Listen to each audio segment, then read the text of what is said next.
নমস্কার, বুলটিস kitchen and লাইফস্টাইলে আপনাদের সবাইকে অনেক অনেক স্বাগত। আজকে আপনাদের সাথে আমি কাঁঠালের একটা সুন্দর রেসিপি শেয়ার করব। পুরো ভিডিওটা দেখার জন্য অনুরোধ রইল।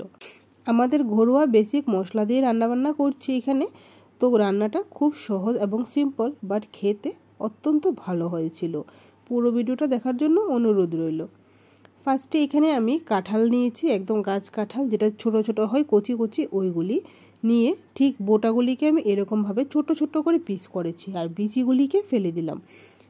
তারপর একটা চশমানের মধ্যে জল নিয়ে দিলাম, জলটার ভিতরে কাঁঠালগুলো ধুয়ে দিয়ে দিয়েছি। গ্যাসটা অন করে দেব, দিয়ে নুন আর হলুদ আর সঙ্গে 1-2 ড্রপ তেল দিয়ে দেব, তাহলে চশমানের গায়ে আর আঠাটা লাগবে না। তো এইখানে আমার কাটাকুটি রেডি করে নিচ্ছি। এখানে আলু দিয়ে দেবো কেটে টুমটুম করে, আর পেঁয়াজ নিয়েছি কুচি করে, আদা, কাঁচা লঙ্কা, রসুন শিলনোড়ায় বেটে দেব। তো কাঁঠালটা সিদ্ধ হতে হতে এইখানে আমি একটু মটর ডাল ভিজিয়ে রেখেছিলাম, মটর ডালটাকে বেটে নিচ্ছি।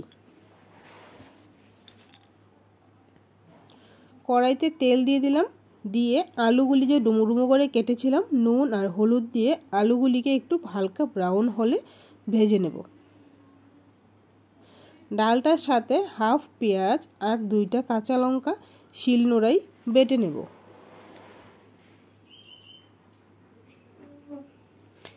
ডাল বাটা হয়ে গেলে নুন আর হলুদ দিয়ে মসুর ডালটাকে কিন্তু ভালোভাবে ফেটাতে হবে। এইরকমভাবে হাত দিয়ে যত বেশি ফেটাবে তত বেশি বড়াগুলি স্মুথ হবে এবং ফ্লাফি হবে। আলু আমার ভাজা হয়ে গেছে, আলুগুলি তুলে নিচ্ছি। এখন ডালের বড়াগুলিকে দিয়ে দেব, ছোট্ট ছোট্ট করে ডালের বড়া বানিয়ে নেব। আর বড়াগুলিকে কিন্তু আমি একদম লাল লাল করে ভাজবো, যেভাবে আমরা নর্মাল খাই ঠিক সেইভাবে।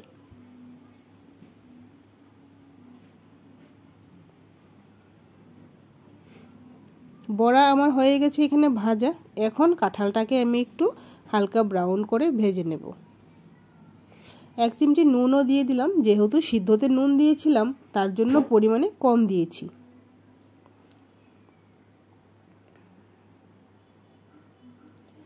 কাঁঠালটি আমার গোল্ডেন ব্রাউন হয়ে গেছে, এখন আমি কাঁঠালগুলিকে তুলে নিচ্ছি। কড়াইতে আবার বেশ খানিকটা তেল গরম করে পেঁয়াজটা দিয়ে দিলাম। একদম মিহি করে কিন্তু কুচি করতে হবে, তাহলে এটা গ্রেভিটা একদম মাখা মাখা হবে। পেঁয়াজের মধ্যে একটু নুন দিয়েছি যেন ভালো করে স্মুথ হয়ে যায়, তার জন্য একটু স্টিমটা লো করে ঢাকা দিয়ে দিলাম। পেঁয়াজ আমার গোল্ডেন ব্রাউন কিন্তু হয়ে গেছে, আর একটু লাল হলে একটা স্মেল আসবে পেঁয়াজ থেকে, তখনই আমি মশলা দেওয়া শুরু করে দেব। কাঁচা লঙ্কা, আদা আর রসুন শিলনোড়ায় বেটে এখানে মিক্সড করে দিলাম। কাঁচা ফ্লেভারটা চলে গেলে বাকি শুকনো মশলাগুলি আমি অ্যাড করব।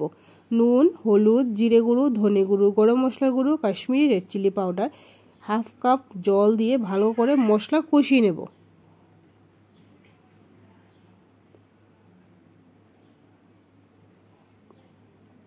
ঢাকা দিয়ে মশলাটাকে ভালো করে কষাতে হবে যতক্ষণ না তেল বেরোচ্ছে।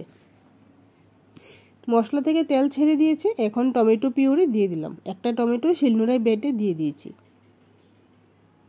মশলাটাকে আবার ভালো করে কষাতে হবে যতক্ষণ না আবার টমেটো, পেঁয়াজ সবকিছু থেকে তেলটা বেরিয়ে যাচ্ছে।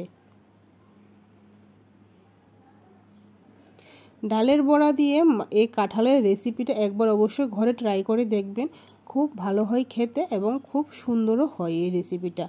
তারপর আমি এখানে আলু, কাঁঠাল, ডালের বড়া সব একসাথে দিয়ে দিলাম। মশলাগুলিকে ভালো করে নেড়ে নেব, যাতে মশলা কাঁঠালের গায়ে ভালো করে লেগে যায়। ঢাকনা দিয়ে লো স্টিম করে একদম কষাতে থাকবো যতক্ষণ না একদম ভালো করে নিচ দিয়ে লেগে লেগে আসছে ততক্ষণ। মশলা কাঁঠালের গায়ে মেশা হয়ে গেছে, এখন দিয়ে দিলাম গরম জল।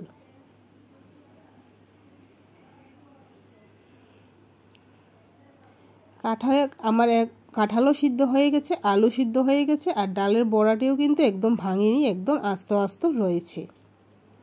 লাস্টে দেবো এখানে গরম মশলা আর ঘি, আর আমি গরম মশলাটা সিস্টারের গরম মশলাটা দিচ্ছি। তারপর লাস্টে 1 স্পুন ঘি দিয়ে পরিবেশন করব।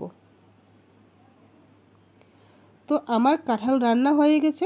আপনারা ইচ্ছা করলে ভাত বা রুটি যে কোনো কিছুর সাথে খেতে পারেন, কিন্তু আমি আজকে এখানে অল্প ভাত আর অল্প রুটির সাথে সার্ভ করব। জলটা গরম করে নুন দিয়ে এখন আটাটাকে ভালো করে কাই করে সিদ্ধ করে নিচ্ছি, তারপরে রুটিটা বানাবো। আর এইভাবে রুটি বানালে রুটিটা নষ্টও হবে না আর একদম নরম থাকবে 2 দিন 3 দিন পর্যন্ত।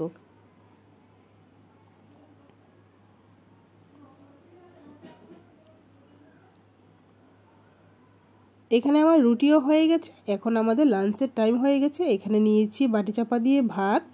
এখন নিয়ে নেব কাঁঠালের চচ্চড়িটা আর সঙ্গে 2টা রুটি।